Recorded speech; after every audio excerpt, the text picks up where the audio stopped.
everyone, and welcome to Grim Scenarios, an ECG podcast, being hosted by myself, Milk, and my co-host, Emma. Say hello, Emma.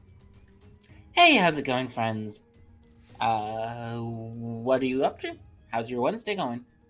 We hope you're We're having not a live, so Yeah, we we're don't not know actually. exactly what... we figured this would be a good way to spread the difference of time zones and when to do it. If it's a bad time for you, please let us know. We'll maybe think of a different time. Yeah, we might come back with some live ones of these. We just thought we'd start off nice and relaxed, nice and easy, and give this a try.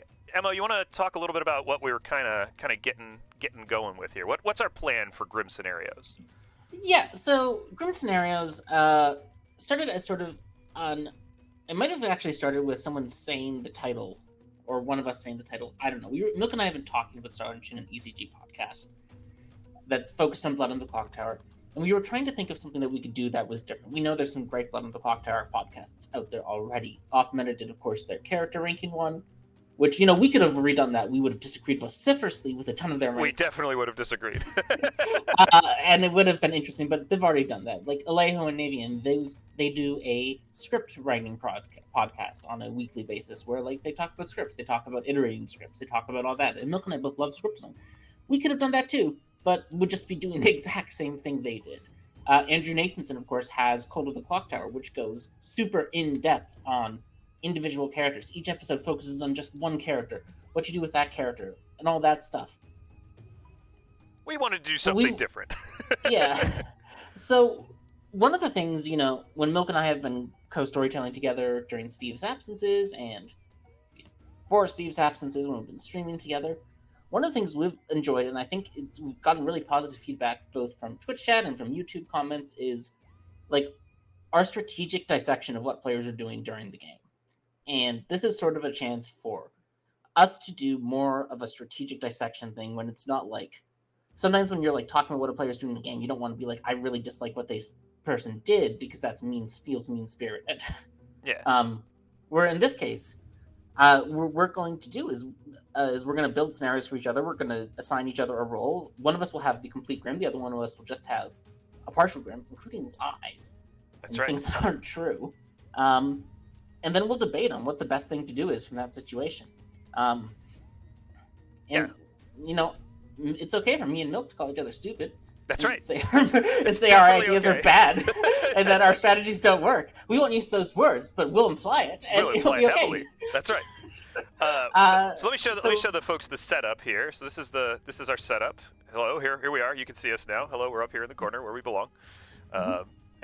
So what we've got is we've just got the Grim tool open, and I've put in a few characters here for the first setup. Now I have a complete Grim of what this whole Grim is, what everyone is on this Grim. But Emma doesn't, and Emma's only going to have the information that I provide to her based on claims that she has received as a player in this game. And then we'll talk through the scenario, and eventually, of course, we'll reveal what's actually going on in the Grim. But we thought for this first episode we'd start off with some simple trouble brewing situations, because these are the kind of situations everybody finds themselves in, situations that deal with, what are your bluffs? What are you bluffing? What are people claiming to you? What do people want you to believe? And so we thought we'd start with some simple TB. Don't you think, Emma? I think that's the best way to go. Absolutely. Nothing ever simpler than trouble brewing. That's right. Never had an unsolvable game of trouble brewing in any way, shape, or form. The joke is all trouble brewings are unsolvable. That's absolutely true. So I'm gonna give you a setup here, Emma, and you can kind of add it into your side of the Grim here, and then we'll kind of work through it. So you are the imp. I thought a nice starting imp game for you would be a good place to begin. You're in seat 8. Okay. Your bluffs are investigator, monk, love it, and saint. Ew. Gross. I can't believe you did this to me on our very first episode, because my strategic point argument is going to be never bluff saint. Never bluff saint. Your neighbor in seat 7 is your minion and is the Scarlet woman. Perfect. The player in seat 12 is your other minion. You did not speak to them today. So I don't know what they are yet. You don't know what they are yet. So they could be... So Yeah, when I don't know what my minion is yet, I just still mark them as a minion in my personal grim, just so I have remind myself who they are. So I'll just park this person as the Baron for now. All right. Maybe they're the poisoner. Maybe they're the spy. The player in seat 11 is dead because they nominated the player in seat 6, who is the Virgin. Okay.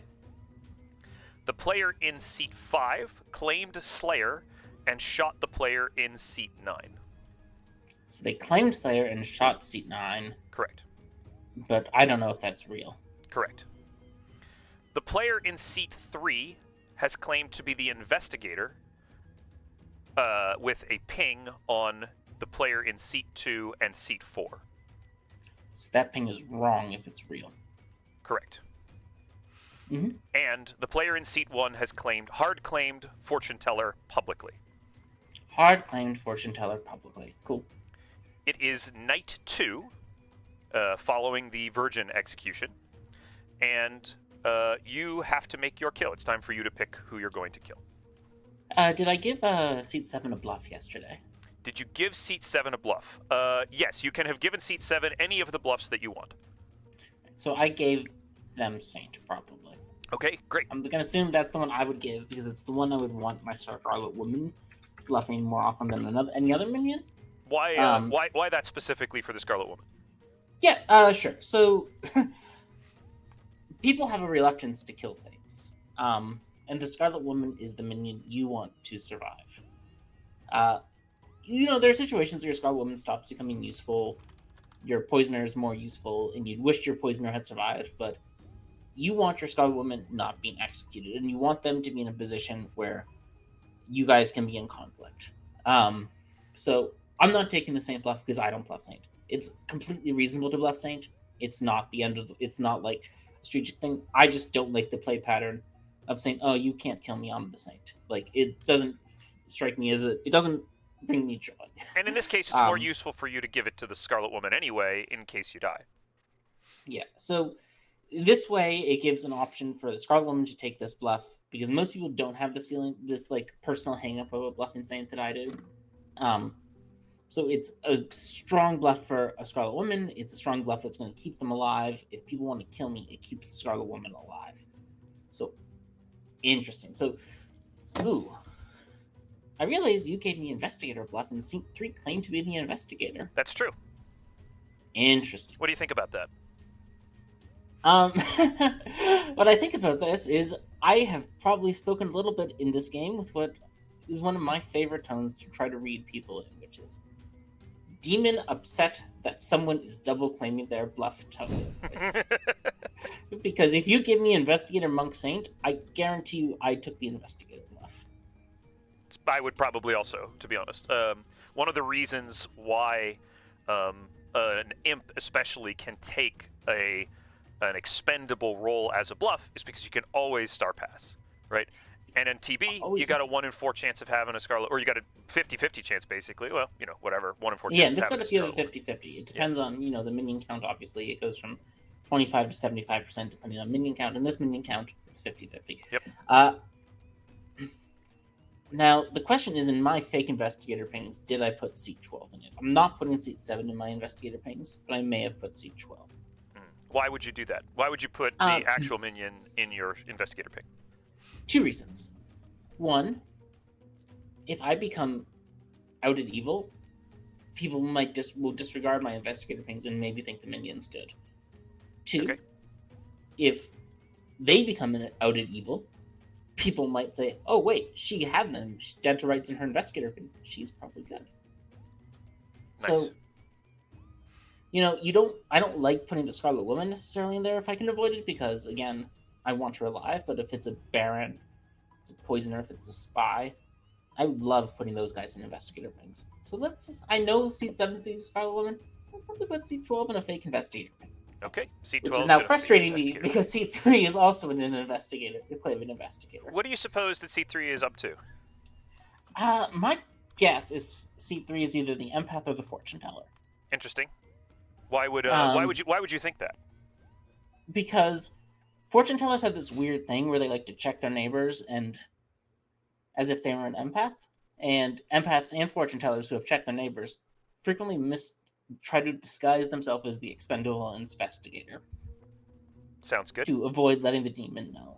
So when someone comes up to me and says, I have an investigator ping on my neighbors, my first thought is that's an empath, or that's a Scarlet, or that's a fortune teller who has checked their neighbors. Is there anything else you think you can infer from that? My guess is either seat 2 or seat 4 is the recluse. Okay, it's a pretty reasonable guess, I think, given that you think that they're the empath or the fortune teller. Yeah. In seat 3. The other option, of course, is that seat 3 is the drunk. Also possible. Not to meta the storyteller too heavily, but I received an outsider bluff on a 12-player count. This tells me there's a drunk in the game. That seems highly likely. It's not impossible. It could be the storyteller saying, hey, you should fake a Baron game, and there's no drunk. But normally, when the storyteller gives you an outsider bluff on base 2, what it means is there's a drunk. You can hide the drunk by claiming outsider. Especially on Trouble Brewing, right? Especially in Trouble Brewing. But even on other scripts, when you have an outsider bluff, it means a hidden outsider is in play. That sounds pretty Generally. good. Not always. Not always. Sometimes storytellers will just give it because it's what's available. Sometimes they'll give it to create confusion. But a lot of the time it's because a hidden outsider is in play. So my assumption, metaing the storyteller here, is that I was given the same bluff because the drunk is in play. And either the recluse or the butler is. And you suspect that there's a recluse in play because of what's going on with seat 3. Yeah. What do you think? I suspect either seat 2 or seat 4. Did seat 11 make any sort of public claim before they nominated the Virgin? No, they didn't make any sort of public claim at all. So you're not sure what's going on with them. Who else They did immediately nominate the Virgin at the beginning of nominations. Who else did I talk to besides seat 7? You talked to seat 3 and got the investigator claim. Okay. You also talked to seat 1. And you talked to seat 10. Seat 10 was quite cagey about providing any information. Okay, interesting. Caginess. Caginess is interesting. I would say it's a player that is usually fairly forthcoming with their information, but was a bit cagey about what they had. Okay, interesting. So that suggests either a fortune teller with a ping on me, who doesn't want me to know, an Undertaker who's scared and doesn't want me to know, or possibly someone who wants me to think they're one of those things, such as a Raven Keeper or Soldier. All right. So that's the 4 things I have for seat 10. What do you think? What do you think is going on with seat 1? Just hard claiming fortune teller loudly. It depends on the player. If it's me, I'm probably the fortune teller. Exciting. If it's someone else, they're probably the Raven Keeper or the Soldier. Imagine that it was our good friend Sabanite. It was our good friend Sabanite. It's hard for me to imagine Sabanite ever claiming a role publicly and boldly, so we might want to try someone else. Maybe someone else is a better choice. So if it's Sabanite, he's just the amnesiac, right? Or the savant or something. You know? Yeah, he would something only that's claim not on something the like script. that publicly and boldly. Yeah, I mean, I think that's probably a pretty good read, right? Like a fortune teller that's claiming loudly is probably a Raven Keeper or a Soldier. I mean, it depends on the player. Sometimes it's just the fortune teller. Sometimes it's just the fortune teller. So, like, one of the artificial limits of this is a lot of this game obviously comes down to social reading. Sure. And with social reading... Oh, we've lost Emma for a moment here. That's all right. I'll just vamp. Yeah, what Emma was going to say was with social reads, a lot of times it's going to depend not just on how a person says something, how a person is communicating with you specifically, right? But the times that are past that you've communicated with them, you know, previous times you've interacted with them, you know, you have you build relationships over time in this game. But if it's a cold read with a brand new player you've never talked to, you know, your social reads are always going to be based on how forthcoming they seem with their information, right? How quickly they're trying to get out info, whether they're saying something that you think is believable or not, right? That's all going to be in either your audio or your visual or your interpersonal cues. We lost you for a second, Emma, but you're back. Yeah, no. So don't know what happened there. I was logged in from the app all of a sudden. Everything's fine, everybody. Technical Everything difficulties are fine. standard. Yeah, we don't know if this will be cut or not. Hopefully this will be cut, but I don't know if we're going to do that level of editing. Yeah, well, probably not the first one, but we'll see how it goes. Anyway, we were talking about seat 1. Talking about seat 1, who is claiming to be the fortune teller publicly in town. Yeah. So my personal hope is that they're the Raven Keeper. The problem for me is if they're the Raven Keeper, I want to kill them. If they're the fortune teller, I have no interest in killing them. Would you explain a little bit more about that? Because I think you and I have similar views on Raven Keepers, especially early in the game, especially in TB. I don't know that everybody really would necessarily agree with us that it's important to kill Raven Keepers early in the game sometimes. Sure. There's several reasons I have for wanting to kill a Raven Keeper early. One, the earlier I kill a Raven Keeper, the more likely they are to not pick me. Just a matter of numbers, right? They're going to pick a living player. It's just a matter of numbers. They're gonna pick a living player, and if there's 11 players alive, that's 10 players who aren't me. They might want to pick. If there's 3 players alive, that's 2 players who aren't me. They might want to pick. That's right. And it's confirming the suspicious townsfolk is almost as bad as them picking me and seeing it.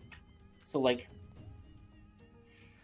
I really don't want to be in a situation where the person I have to kill on 4 is the Raven Keeper. Because if I have to kill the Raven Keeper on 4, whoever they look at is going to suck for me. It's going to be brutal. Whereas if I kill them... Sorry, go ahead. If I kill them on 11, cool. Like, most of the time, they're going to see someone. In addition, when you do this, and you kill the Raven Keeper early, 90% of the time, they're going to think that they were poison killed. Exactly. They're going to think it's a spy game. They're going to think they were poison killed, and they're going to not trust their information. And getting a town to fall into spy land is the best feeling in the entire world for an evil team. And you know what the worst thing? The worst thing that can happen is they see a good player. They confirm that information. They trust that player the rest of the game. I have to kill that good player later too. Yeah. But here's the thing. I'm going to have to kill a bunch of good players who town trusts and are good. Those are going to be the people I'm going to be prioritizing for night kills. So, like, if it's not them, the Raven Keeper, who's seen someone and forming a trust bond and convincing, bringing town on board, it's going to be someone else for some other reason who's fully trusted. Don't feel afraid to kill into a Raven Keeper, I think, is a really, really good lesson to walk away from just from this conversation. Don't be afraid of people who are claiming fortune teller out loud. Kill them. And, like, the issue is there's like players who agree with me on this and players who disagree with me on this, and players might meta that if you're the Raven Keeper's dying night 1, it's a player like you. So that's the one tipping point. That's the deep. That's the deep meta. That's the like you've played 100 games, 200 games with someone, and you like they do this all the time. They don't care. Like, is this a group that's going to know? Oh, the Raven Keeper was immediately killed. That's probably Emma. It might be. If it is, that might happen. But if it's not, if it's like at a convention, if it's like at a convention, it's a group game. It's playing with people on a public server somewhere where I don't know them super well. The Raven Keeper is high on my kill list priority. It's perhaps the single townsfolk I most want to kill is the Raven Keeper. So with seat 1, loudly proclaiming they're the fortune teller, that's a Raven Keeper red flag. So they're on my top priorities for killing. The other player on my top priorities for killing is seat 9. And why seat 9? Seat 9 was Slayer Shot. And why is we that don't know problem? If this is a real claim. We don't know if it's a fake claim. But with seat 9 being Slayer Shot, that means they are not the demon, assuming it's true. Fair enough. And people who aren't the demon need to die. What do you think about what do you think about the player in seat 5 who made the claim? That's a little bit tougher. Like, anyone can claim Slayer. So they could be an evil player bluffing Slayer. We want to that's less of a priority. Okay. The player who is Slayer Shot, if a player who's Slayer Shot is alive and people trust the Slayer, it's a red flag that something's up there. And I don't want red flags that something's up. I want people who are Slayer Shot and survive to be dead. So seat 9's a priority, seat 1's a priority, and of course seat 6 is a priority. Yeah, well, and of course we have to get the Virgin out of here at some point, but there's not really a rush to kill the Virgin off at this point, right? I mean, the Virgin's confirmed good. They're going to collect a whole bunch of information from townsfolk, but ultimately there's no hurry at this point. There's other abilities that take priority as long as you can get them out of here, relatively soon. Yeah, and again, this is something your mileage may vary on. My thought here is, at this early stage of the game, I probably don't have a good read on who people are trusting, who people think are good, who people think are evil, who people think might be a demon candidate 3 days from now. But I know one person they're not going to think is a demon candidate, and that's the Virgin. So while it's true the Virgin isn't going to have any more ongoing mechanical impact on the game, they're not going to learn any new information from the storyteller. They're going to collect a bunch of information from townsfolk, living or dead. If I kill seat 6, I know that I'm not killing someone who I wished I could have framed if I had left them alive. That's a really good point, right? That's not a frame. That's not a person that's probably ever going to get sussed as a minion, right? It's just a person who you can get rid of when it's convenient. Yeah. So 6, 9, and 1 are the 3 people I'm considering killing. Okay. There's a 4th person I'm considering killing, but the problem is I don't know who they are. And that's the Recluse or the Butler. Right. I have a lead on who might be the Recluse or the Butler, but I don't know who they are. And why is it important to kill an outsider in a 12-player Grim of Trouble Brewing? I mean, maybe the outsider could appear to be evil at some point in the game based on other players' information. The fortune teller could ping them, the empath could ping them. But why is it important? I mean, we both know. I'm just asking the question so you can answer it. Why is it important to kill off a recluse or a butler in this situation? And the answer is, again, there's 2 types of kills in a game of Trouble Brewing, or any game of Blood on the Clocktower. There's kills the demon makes and kills town makes. Town tries to kill people who might be the demon. The demon has to kill people who aren't the demon. So, as the demon, you want to get off the board anyone who you don't think town is ever going to execute. So... And why would an outsider be confirmable? Because outsiders are confirmable account. So that's right. Especially if my Scarlet Woman doesn't feel like bluffing Saint, I gave them the bluff. Maybe they didn't want it. Maybe they had already claimed Chef. Yep. Like, maybe we're just not going to end up using that Saint bluff. I don't know how that's going yet, but I do know if it comes down to it where there's only one public outsider claim, and it's the Recluse or the Butler, that person's never the demon. That's which right. means I have to kill them in the night. Yep. The town's not going to do it for me. And that's a kill you town shouldn't do it for me. And that's a kill you don't want to have to make later. That's a kill you want to try to get out of the way early, because once that starts becoming confirmed, it's going to be really hard for you to kind of waste a kill on them. Exactly. So we now sit down here, and we have to make the choice. Am I trying to hit a Raven Keeper on seat 1? Am I trying to kill that Virgin on seat 6? Am I trying to kill that Slayer shot on seat 9? Am I willing to trust my instinct that seat 2 or seat 4 is the Recluse? I'm going to kill seat 1. I'm hoping they're the Raven Keeper. That's the highest priority kill. All right, everybody. Emma has chosen to kill seat 1 on night 2. Her first kill of the game is, in fact, the Raven Keeper Bluffing Fortune Teller. Very nice, Emma. Very, very nice. Yeah. You had it mostly correct. The player in seat 2 is the Fortune Teller. The player in seat 3 is the Empath, reading a Recluse in seat 4. The player in seat 5 is just the Mayor, who decided to claim Slayer as a bit of a, whatever, fun-having thing. Seat 6 is, of course, your Virgin. Seat 7 is your Scarlet Woman Bluffing Saint. Seat 8 is you. Seat 9 is the actual Slayer, so in fact, if you had killed Seat 9, you would have gotten a Slayer off the board. Seat 10 is the Drunk Chef, who was feeling a little bit odd about their information of receiving a 2. Seat 11 is the Dead Librarian, who was in fact confirming the Recluse. And seat 12 is your Poisoner. Yeah. I mean, that's a pretty good Grim read off of very little information, Emma. That's very impressive. Yeah, no, it's... You get a feel for these as games go on. Yeah. I am a little annoyed I got the 9 and 5 confused, but on the other hand, if I had actually killed the actual Slayer by mistake, that would have been pretty exciting too. And hitting 5 wasn't bad for you either, because it's just bouncing the kill off the Mayor, which could have killed anything useful. Could have killed the Chef, the Drunk Chef, could have killed, Recluse, could have killed a lot of things. Yeah. You read right through the investigator bluff. Of course, you did have investigator in your information, but I thought That makes it I'd easier. give you that one. That seemed like a reasonable one. I think you probably would have found it even if not. Yeah. That's fascinating. Yeah, let's see if I could do half as well. Well, the setup I have is gonna be a little bit less grim reading, as we'll get to in a second. Yeah, well, I knew you could do it, so. Why don't we? Should I throw to the splash screen? Maybe I should just let's throw to the throw splash screen for a second. Okay, everybody, we're gonna throw to the splash screen and have a drink of water, and we'll be back with you in a moment.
All right, welcome back, everybody. So Emma is going to present me with a scenario here, and we're going to kind of go through another little bit of trouble brewing. So Emma, take it away. Okay, Milk. Much like in your scenario, I'm making you the big bad. I'm making you the imp. Exciting. You're sat in seat 3. I am in seat 3, and I am the imp. All right. The bluffs I gave you last night were Investigator, Undertaker, and Mayor. Investigator, Undertaker, Mayor. Got it. You have in seat 5 one of your minions, and seat 1 the other one of your minions. All right, I've got a minion in seat 5 and a minion in seat 1. With those buffs, what minions do you think you have? There's almost certainly going to be a spy in play.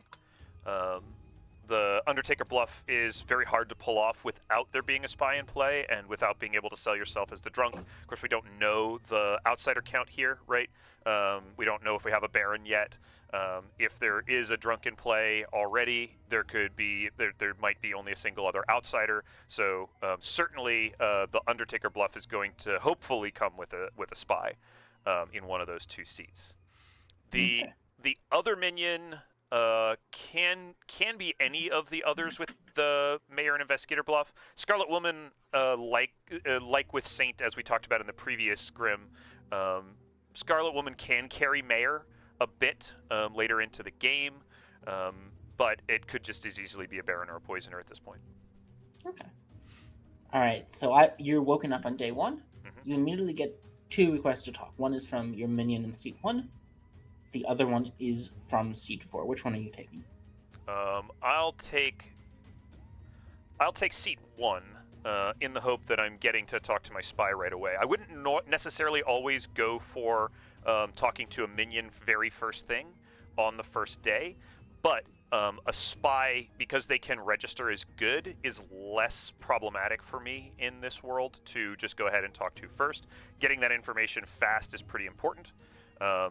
Obviously, if I have a meta with someone where I always talk to them first, I would certainly go and have that conversation first, because having any other conversation first would be extremely suspicious. So if you are in that kind of nemesis kind of relationship, folks, do always make sure you talk to them first, because they will suss you out if you don't talk to them.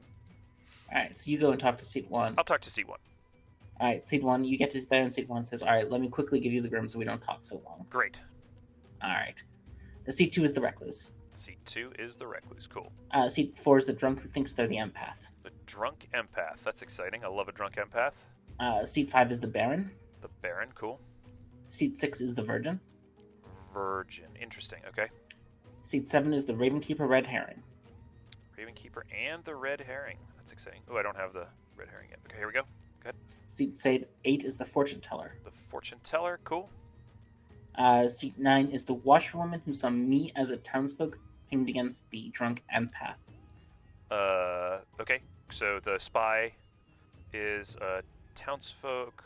I don't have Washerwoman. Oh, over here. Spy is a townsfolk pinged against the drunk empath, and both probably seen empath then.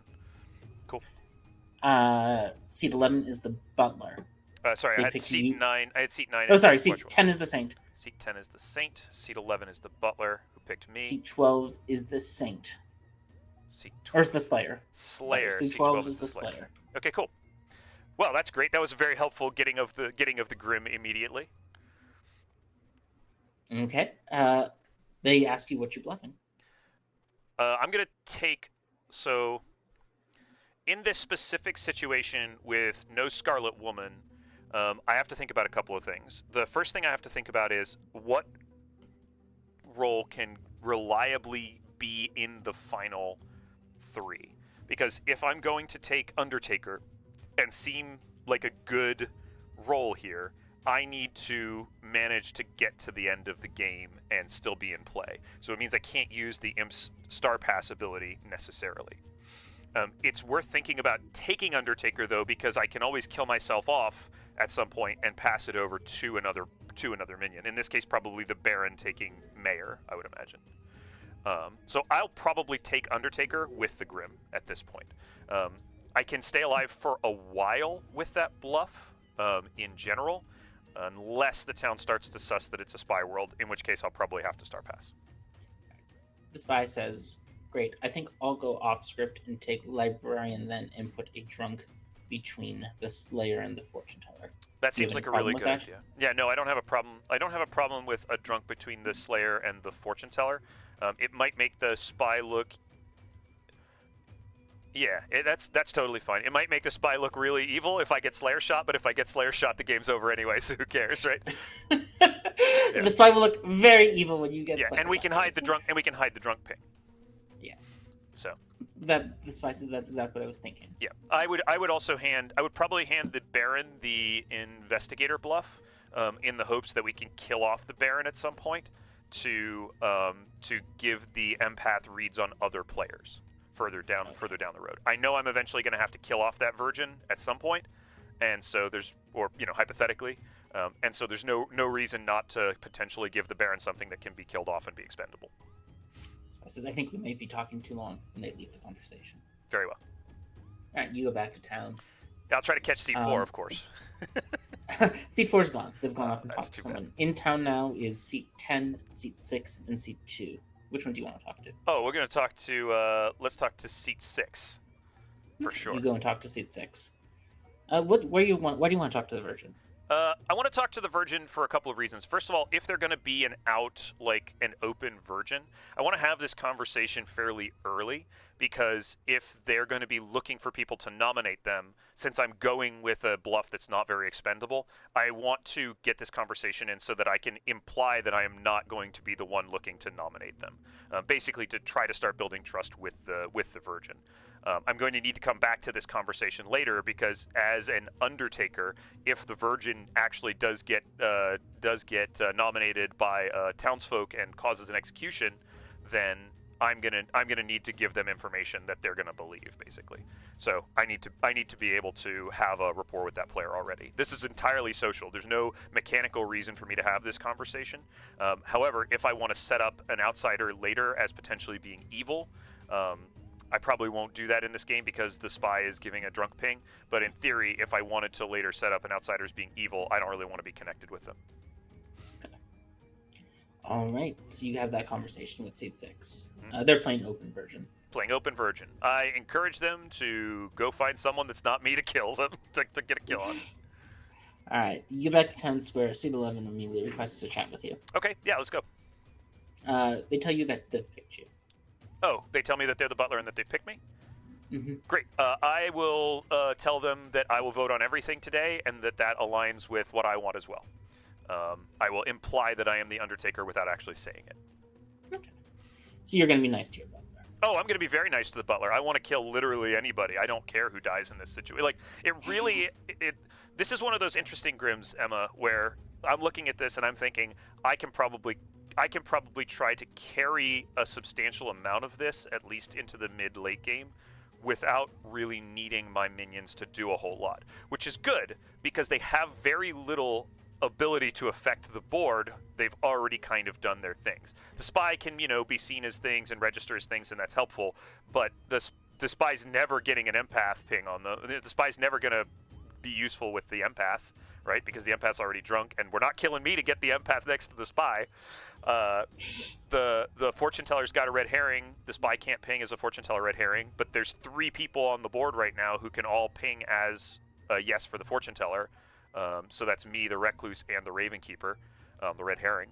And nobody else really does anything active except for the slayer. So right now the priority is basically to get through today and get into the night, and I'm not too worried about what the team is doing. Okay.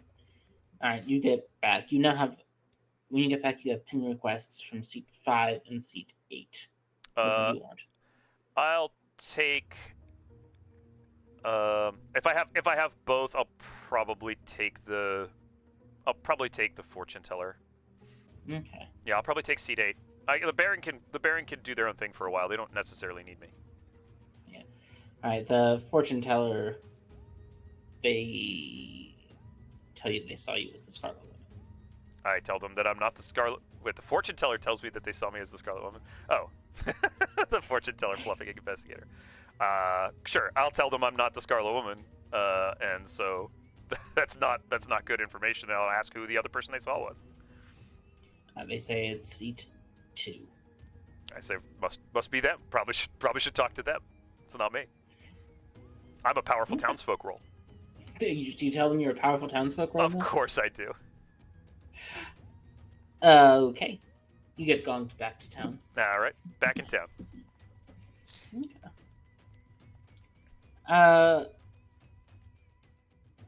Seat 8 immediately nominates you when nominations open. Sure. They say that they're the investigator with a ping on you as the Scarlet Woman. What's your defense? I say I have heard of another investigator, that I'm not the Scarlet Woman, and that my role is somewhat useful to keep around. Okay. The reason I'm going to do that is because, first of all, I'm now telling the Baron that they're getting the investigator bluff, basically. Hopefully they were listening. I'm gonna give them that bluff at some point in this game, potentially. So hopefully they'll want that, or they can claim to be the mayor. They can do whatever the heck they want. I don't really care, but I need to say that I've heard of a different investigator, and so I can always throw the Baron under the bus later. I'm not going to make a big show about what my ability is. I'm not going to say a whole lot about myself. I would be okay to do it, but there's no reason to do it right now, and a good player probably wouldn't in this situation. It's the first nomination on the first day. I really don't have to say a lot. I just deny what they're accusing me of by saying, look, I'm not the Scarlet Woman, your information's wrong. Also, there's 2 people in investigator pings, so maybe you should point at the other one. And just generally say that, yeah, the information's probably wrong. Seat 4 pipes up in your defense. They say they have reason to believe you're good. Oh, how nice. As the vote gets around, it's 4 votes when it gets to the butler. Do you raise your hand for them? Yes. Okay. They keep their hand down. I said I would. And I'm fine to do that, right? I mean, if he votes on me on my ability to vote, right? I mean, I'm giving him the ability to vote. So me putting my hand up makes me look good. He takes the hint and doesn't vote. Okay, good enough. No. You survive the day. That's good. That's really good. Is there anyone you want to push on? I might push back on seat 8 a little bit, just because like they're being very aggressive with this, but I'd probably leave that to other people to do at this point. I could push on seat 12, but I haven't really got information to push on them with. If I don't get nommed, if I don't go on the block, as we said, and nobody else is kind of getting nommed or pushed on, I might throw a nom out there on seat 12, but more likely I'll just kill them in the night, and so I'd probably just throw a nom on like seat 9 or seat 10. All right. Your Baron nominates the Virgin. Okay, great. Great job, Baron. They act surprised and shocked that they're not dead. What a surprise. Are you happy with this? It's okay. We've expended the ability. The Baron's getting thrown under the bus at some point, almost certainly anyway. This is what Barons do best. Baron, I should probably say at this point in the conversation, Baron is my favorite role in Blood on the Clocktower. That's for a couple of reasons. The first is, when you come into a game and you see the Baron token, you know that you've already done your thing. Like, you've already disrupted town simply by adding 2 outsiders. And while that can create confirmations, and while that can create situations that can be difficult for the evil team to navigate, having 2 less good, strong townsfolk information, ability, whatever roles is just always good. It's just always good. And the second part is, Barons can freelance. They can do a lot of things, right? The Baron can nominate a Virgin and then go, I don't know why I didn't affect the, proc the Virgin, They can pretend to just double claim someone. Like, they could literally just double claim a powerful townsfolk role from day one and put bad information out. Like, there's a lot of things that a Baron can do just on their own. You don't really need to handhold a Baron too much. Are you going to vote on this Virgin nomination? Probably yes. It'll depend on what it looks like when it gets to me. I'm a little late in this vote. If it's early in the vote, almost certainly, because an unprocced Virgin is not going to be trusted and is probably not going to get killed anytime in the early game, so town should generally want them out. On the other hand, if I'm late in the vote, I don't necessarily want to be the deciding vote on it. But yeah, if I'm late in the vote, Let's like I am right here. Let's make this spicy. It's 5 votes when it gets to you. Your Butler voted. You had to put up your hand. I put up my hand for my Butler. I have to leave my hand up. That's right. I said I was keeping my hand up for the Butler, and I will say that. I will also say I'm keeping my hand up for a Butler if someone challenges me on it. Okay. Yeah, I'll keep my hand up. Virgin goes on the block. It's good. Good for me. They get executed and die. You go to sleep. Excellent. All right. We're just gonna run night 1. We're not, or night 2. Sure. We're not gonna do anything more. What's your kill on the Spy Grim? This is a tricky one. So a Spy Grim is always something you need to think about, right?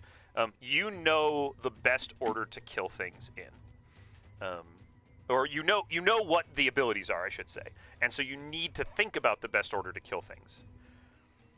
I'm not killing the fortune teller. Let's just start with the things we talked about in the previous game, and let's just talk about some of the more powerful roles.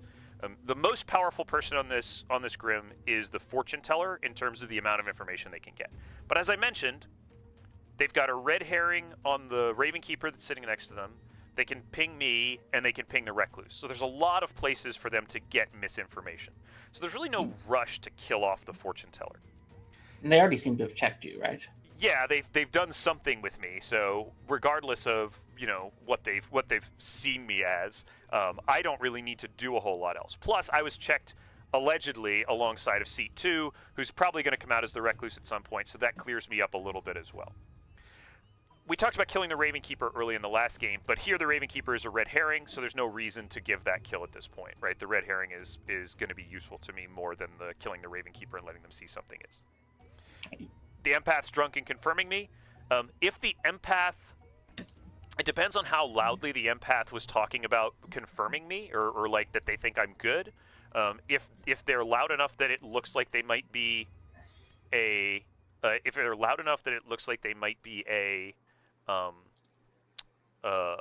empath, I might kill them.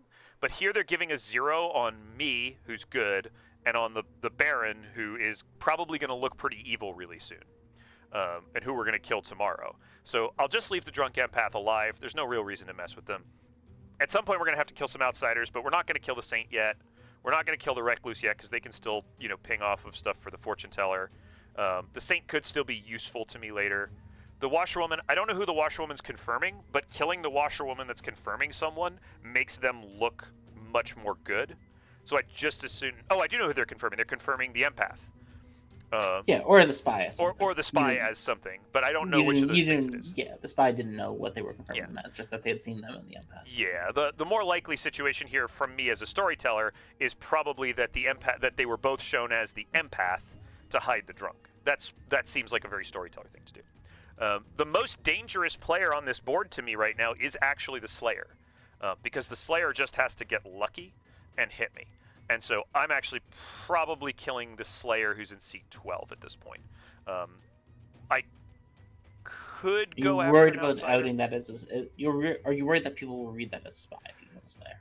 Possible, but Slayers, with an empath and a fortune teller on the Grim that are going to come out later. Oh, and an Undertaker, by the way, of course. Killing a Slayer doesn't look a whole lot like a spy kill in this situation. A Slayer's only the most valuable thing to kill here if you know that the empath is drunk, if you know that the fortune teller has, 3 people that can ping for them, if you know that disinformation exists. So probably we kill the Slayer, we then kill an outsider on the next night, and then maybe we go for the fortune teller on the 3rd or 4th night. Okay. There's one other decision, of course, you have to make this night. Yes. You're doing an Undertaker bluff. That's right. Who town execute yesterday? Town executed the Virgin yesterday. You're going to confirm them. I'm going to think about it for a minute, and probably confirm them. There's no reason not to confirm the Virgin, especially on the first night. If the Virgin's an evil player, then I'm getting poisoned, potentially. I could be the drunk. I think I just show them as the Virgin. It throws the Baron under the bus a little bit, but again, that gets town killing in the opposite direction from me for the empath, which I think is pretty good. It is a little odd, the empath getting a 0 on the Baron. They could be the spy. Like, there's a lot of things you can kind of infer. But I think that principally here, there's no reason for me not to just go to the Virgin and say, look, I saw you as the Virgin. I don't know what's going on. Maybe there's a poisoner in play. So that's your inclination right now. It's to confirm the Virgin. Yeah, I mean, the other way to go would be to say I see a drunk. Okay. And I don't know if the spy is on the same page. If the spy is librarian showing a drunk, I think they said they were showing a drunk elsewhere, but yeah. Unfortunately, we just aren't aligned. Any interest in claiming that the Virgin was an evil player? I mean, there's a little bit, but boy, does that draw a lot of attention to me right off the bat, right? Like, I'm trying to get 4 days into this game and then make a decision about passing to the spy, is kind of where I'm at, because the librarian bluff's going to be able to go further potentially than me with the Undertaker, unless I'm really quiet about being the Undertaker, and then I'm more likely to get killed later. It's very situational. Like, if I end up getting forced to go, look, I'm the Undertaker, don't kill me, then it's very different than kind of being able to hide that and get into the late and go, hey, I'm the Undertaker, here's all the stuff I have. I think having one player who believes that I'm the Undertaker, or at least has a reason to believe that I'm the Undertaker, is more valuable to me right now than making it look like an evil is dead on day 1. Okay. Just those are my reasonable. thoughts. Yeah, I think it's all right. Yeah, it's interesting to make these decisions with the Grim too. It's interesting to think about a path where I went down, or the way that I went down a path without getting this Grimoire, right, before I started making these choices. But again, you don't know that you talk to your spy first every time that there's a spy in the game. Here, I just prioritized going to a minion because I figured based on the bluffs that I had a spy who was going to give me information. Yeah. Your storyteller is using your bluffs to tell you something. It doesn't mean you have to go with the story your storyteller wants you to sell, but they are using your bluffs to tell you something. This is something I think I see evil teams mess up a lot. They look at their bluffs and they don't realize how they're working together. Yeah, bluffs are there to give you information. I think a really crucial thing is that we call them bluffs, but the demon learns out of play characters. And learning out of play characters isn't necessarily so that you can just say that you are those characters. It's helpful for that, certainly, but it can also be to let you know, hey, there's no Virgin in this game. You can nominate freely on day 1. You don't have to worry about accidentally hitting the Virgin on day 1. Or, right. Hey, there's no Ravenkeeper in this game. Kill away, my friend. And I don't think, knowing you very well, that you're normally a player who's going to run off to talk to your minions as the demon. No, There's lots of risks to that. That you only, I assume, only took that because you had the Undertaker bluff. the only reason I would do that is with the Undertaker bluff. If I didn't have the Undertaker bluff, I would have gone to seat 4 first. It wouldn't even have been a question. I'm not in a rush to go talk to my minions. Why? What are they going to tell me? They need me. I don't need them. You know, like they don't. Well, no, I mean they need me to give them bluffs, right? That's why minions come to the demon on day 1. They come to the demon on day 1 to find out, especially in Trouble Brewing, where you know it's just an imp, right? You just know it's an imp. So the minions are coming to you to get bluffs. They're not coming to coordinate kills. They're not coming to share information. If they want to talk to you first, go get some information. Go find out some claims from people. Come talk to me later in the day, or come talk to me at the beginning of day 2 when we can actually strategize and do something here. Because there's really no reason to just have a conversation where you tell me, hey, I'm the poisoner, what are the bluffs? And I go, hey, you can be the investigator or the mayor. Bye. Yeah, you want to coordinate with them later once you know enough about the Grim to come up with a plan. Yeah, I mean, that's not going to be in every game, right? In custom scripts and some advanced scripts, you really need to coordinate things early on, right? You might have a demon like Le Monster where you really need to talk to each other and figure out, you know, what the plan is going to be. But it's not necessarily always worth evil talking to each other quickly. You want to get some information so that you can share it with each other. Some of the really good evil play that you see on streams often comes when the players have gone out and gotten some other claims, and then they come back together on day 2 or day 3 and go, hey, this is what I think the Grim is looking like right now. This is the information that I have. This is what I've done. What do you got going on? And that makes a much more interesting conversation than going back to town after 20 seconds of giving bluffs and telling each other that, yeah, I'm the poisoner. Exactly. So I think it's useful to think about the various different ways in which bluffs can communicate information. It can, you know, a bluff can give you something to lie that you are and that you are certain is not in play. That's good for the demon, right? The demon really needs that. The Scarlet Woman probably needs that. One of the minions probably needs that. But a spy already knows. A baron can do whatever they want, you know, almost is better off double claiming a powerful townsfolk role. You kind of got a 50-50 that you get that person, you know, killed. So really, unless you're a role that needs to last late in the game, like the Demon Scarlet Woman, you don't really need a bluff. Pick something, run with it. Yeah, not the worst thing in the world. Not the worst thing in the world. Well, so, C12 dies. We wake up. The game continues. We're not going to run through these entire games. No, that would be a bit over the top. Yeah, but I think this demonstrates just how. You know, we sort of both took a little different of an angle on it, but I think this demonstrates how players who have a lot of experience or who have done a lot of storytelling can look at a Grim, can look at information, and start to piece together things really, really quickly. Even without just having sort of hard claims, even without, obviously, you know, we curated these to an extent to make it interesting, you know, to talk about them. But you could do the same thing with many Grims, just from whatever position you're in and what claims you have, what level of trust you have for those claims. And that's the kind of conversation that we have often, you know, behind the scenes when we're not, you know, running a game. That's the kind of conversation Emma and I have often about what players are doing in a game, what we would do in a game, and what we think is, you know, the kind of interesting way of dissecting the information that you have. Obviously, when you only have 8-minute days or 7-minute days or 6-minute days, you know, it's a lot harder to get all this thinking in, you know, that's taken us an hour to do. But I think it's still worth understanding that thought process, especially for newer players who are kind of, you know, maybe just, you know, kind of 20, 30 games into Blood on the Clocktower, where now you're getting into the point where you're playing more custom scripts.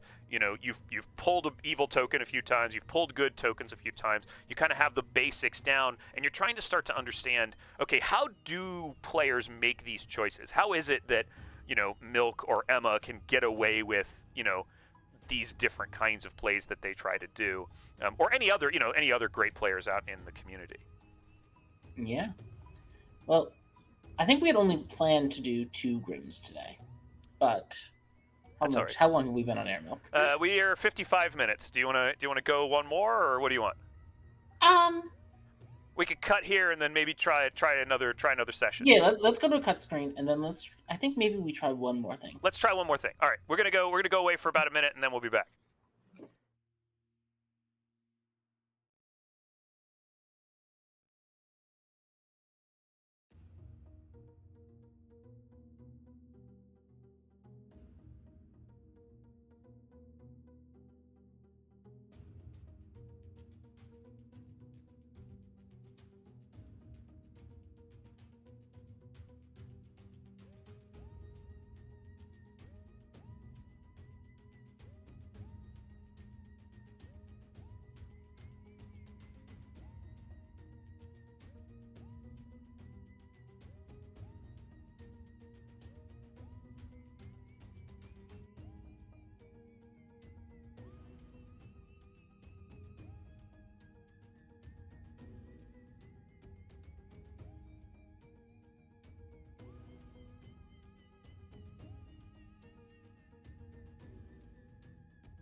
All right, everybody. So we thought we did two kind of early game scenarios, and we thought we'd just jump to kind of the end of the scenario that we were in, that Emma was running for me here, and just talk about an end game situation. So, Emma, do you want to go ahead?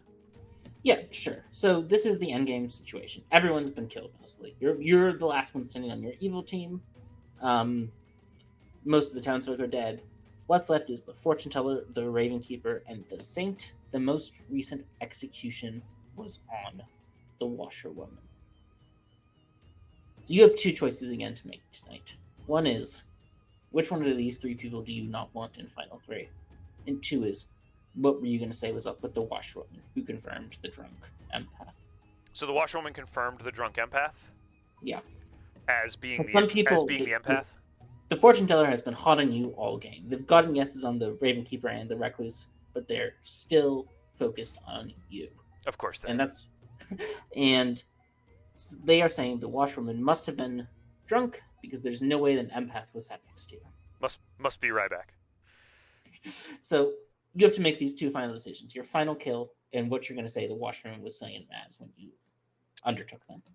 So I'm very likely here, given what you just said to me, I'm very likely to think about strongly showing the washerwoman as the washerwoman. Okay. Confirming the empath makes me look good, which is good. It makes the Baron situation maybe a little awkward for the empath, but they could have been poisoned one day. I assume the town hasn't figured out there's a spy in play based on the order of the kills. So I can probably show the washerwoman as the washerwoman. I could show them as the drunk, which might show seat 8 specifically, throw the fortune teller for a loop and make them kind of confused as to why I wouldn't make someone look drunk make someone look evil that's confirming me. But that's a deeper social play that I would need to know the player. And I'd be playing the player, not the Grim at that point. So I'll show the washerwoman as... Let's imagine we're at a con. You don't know these players. Yeah, I'll show the washerwoman as the washerwoman. I'm gonna lean into my bluff pretty hard now. So I'm gonna show the washerwoman as the washerwoman, confirm it to them. It's great if they haven't outed, because I can just publicly say that in town and say, look, I saw you as the washerwoman. I'm the Undertaker. It's the final day. No problem. The spy showed a drunk, which means that the saint is probably confirmed by outsider count. I know a lot of evil players, especially in this situation, would maybe consider leaving the saint out. Saints do look suspicious late into games sometimes, but I don't need the saint's alternate win condition anymore, because anyone who dies that isn't me wins the game for me. So I don't need to worry about that. The fortune teller who's been pushing on me all game is probably my frame. Like, they're the person I need to frame in this game, or I have to make them look like the drunk, or I have to make it look like it's just the Raven Keeper who's also in their information. So my best approach here is going to be show the washerwoman as the washerwoman, confirm the empath, make myself look good, kill the saint. Are you at all concerned that the fortune teller is just so socially dressed into the Raven Keeper despite having a yes on them? It's odd, that they would be. They were probably in a role swap earlier in the game. But again, that doesn't hurt me that bad, because I can sell that to town with the words, I'm probably the only good player left alive, right? I can probably say, I think I'm the only good player left alive. I think they're evil together. I don't know why seat 8 is putting a yes ping on seat 7, but they've pushed on me the entire game. I've proven myself over and over again to be the Undertaker. I've told people their roles. You can think I guess you can think I'm the spy in this world. I guess you can maybe think I'm the spy that caught a star pass in this world, but thinking that I'm the starting imp doesn't work, because I've called people's information. So you kill seat 10 and you kill the saint. I kill seat 10. Yeah, 100%. The saint's going here. I don't want something that's confirmable by outsider count left over. This just makes it look like there was a drunk somewhere. It might be the fortune teller. The fortune teller can be the drunk, right? It might be anybody else around the Grim. Maybe it was the Baron, who hit the Virgin and didn't have good investigator / mayor information, whatever was going on, whatever they decided to claim in the end. We can always just say that they're the drunk. We may have already said that. We may have already pointed to them as the drunk earlier in the game. Yeah, the spy may have switched the Baron or the Virgin to the drink. Yeah, who knows what the spy gave out as information, what was reliable, etc., etc. Yeah, they were planning to put it on the Slayer or the Fortune Teller, but maybe they changed their mind after the Baron nominated the Virgin. Yep. Who knows? Perfectly acceptable change, perfectly useful as long as they haven't shared that information out with a whole bunch of people. Mm-hmm. Yeah, this is a really interesting situation. Now, I don't know if I get through Final Day here. I don't know what, again, Final Day is a lot about social reads. It's a lot about people believing what you're selling and, comparing your story to others. But with the fortune teller pushing on me so aggressively throughout the entire game, I can probably sell that as them being more likely to be evil than me. Right. You have that going for you. You have this weird bond between the fortune teller and the Raven Keeper, even though the Raven Keeper could be evil in the fortune teller's eyes. But... yeah, I mean, the thing is, it doesn't really matter that there's two of them versus one of me. I need to get dead people to vote on them, right? I need to make the dead believe, hey, this is a game that you're going to lose because two evils are still left alive at the end of the game. All right. Seems pretty interesting. I like this, Emma. This is a lot of fun. I think we're gonna have a lot of fun going through these. So, and I think we hit about an hour. So yeah, we hit about an hour perfectly. So I think we should tell everybody. We're planning on doing this every week. We're planning on having one of these pre-recorded every week. We may do some live ones eventually, but we're planning on going through TB today. Obviously, this was our first episode, so we're doing TB. We're gonna do S&V, I think, the next time. Mm-hmm. We'll do some BMR Grims the time after that. And then we're really hoping that some of you have encountered some challenging situations in your games. And as you encounter those challenging situations, take a little screenshot. Show us what you knew. Show us what happened in the end. And we'll see if we can try to maybe talk our way through some strategy that benefits you in real life situations, whether they're base 3s or customs. And if if you want to send us a sex and violence for next week, send us a sex and violence. Yeah, absolutely. I haven't made one yet. Me either. If you want to send us a BMR, that's probably going to be even more likely to be able to us to fit that in. But we're willing and ready to take submissions to look at Grims. Yeah, we're really excited to keep doing this, and we hope you guys enjoyed it. It's a bit of fun for us, but hopefully you learn stuff, and you get a chance to hear storytellers talk through the kind of things that we talk through in the night phases and the kinds of things we talk to each other about after games. So. Mm-hmm. Pretty fun. All right. Well, thanks everybody. Thanks, Emma. I hope you enjoyed this grim scenario.